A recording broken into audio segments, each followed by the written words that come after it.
Okay, we've got, oops, sorry. We've got, I went for a bike ride and got something else here going on. It's like the love. I've been seeing a lot of videos where people have animals, for instance. They got animals. They find animals, animals that are hurt, or they rescue them, and the people, they think they have the love. They have love. They love, and or having animals, just to have an animal, dogs, pets, and that they love, that they can love, that the people that have them know how to love. See, and don't be fooled by that when you're watching that stuff, and your heart gets pricked, and you're like, wow, that was awesome, how they helped that pet and stuff, and saved them, nurtured them up and all. But my friend, that's not love, okay? That's not God love, okay? Now, again, in the First John is like full specialty on love, okay? John specializes in the love of God.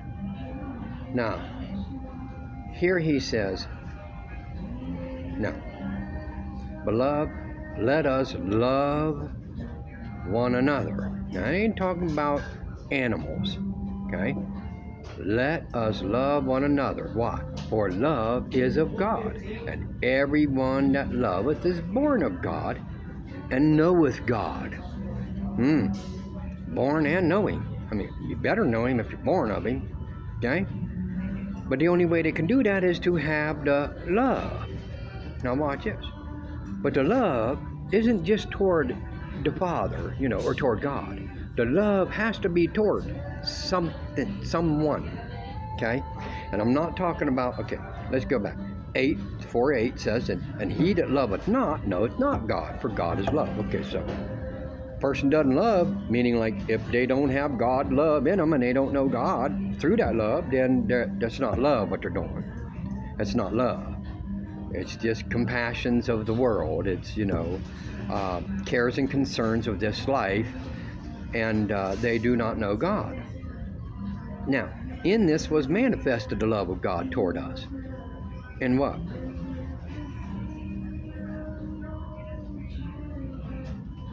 That we know Him. In that He's manifested in us. Because that God sent His only, and this is important, the word begotten is important, because that means He came out of, from out of God. So the only begotten Son into the world, that we might live through Him. So anybody that don't have the Son, watch it, they don't live. Okay, they're alive, and they are unto death. Okay, they are, more or less, let's say, they are alive unto death. They are in death. There's no life in them. Okay. Herein is love. Not that we love God. Herein is love, meaning this is what love is. He's telling us God in it, but that He loved us and sent His Son, the propitiation of our sins. So He took all that on Him for us. Now, it says, beloved, if God so loved us, we ought also to love one another. Man, there's 2 times right there. 7, beloved, let us love one another. Look at 11, beloved, if God so loved us, we ought also to love one another. No man has seen God at any time. If we love one another, God dwelleth in us. If you catch a bunch of brothers and sisters, or people say they know Jesus and they worship God and they've given their life to Jesus, and they don't love the brethren or the sisters, they don't love you, meaning like they don't respect you in that category of being in the family, which is important. Because I love anybody in Jesus greater than I do anybody in this world that is even biological, my siblings. I do not have the love for my siblings if they were just siblings, as I would if they were in Jesus. But all 3 of my brothers are in Jesus, and I love them with that love. because they are true family. But the love that I had toward them before I was in Jesus was not God love. Okay. Now, hereby, well, let's go back. And anytime, if we love one another, God dwelleth in us. You got to love the family. And His love is perfected in us.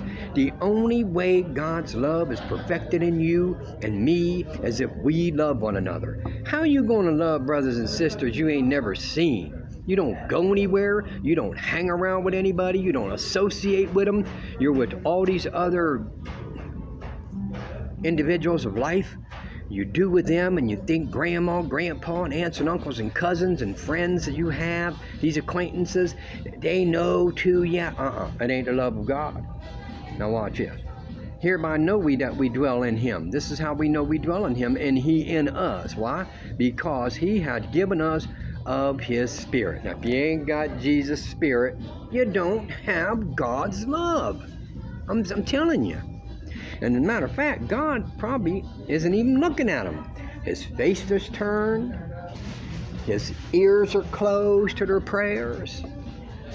They're workers of iniquity and an abomination. Okay? Now,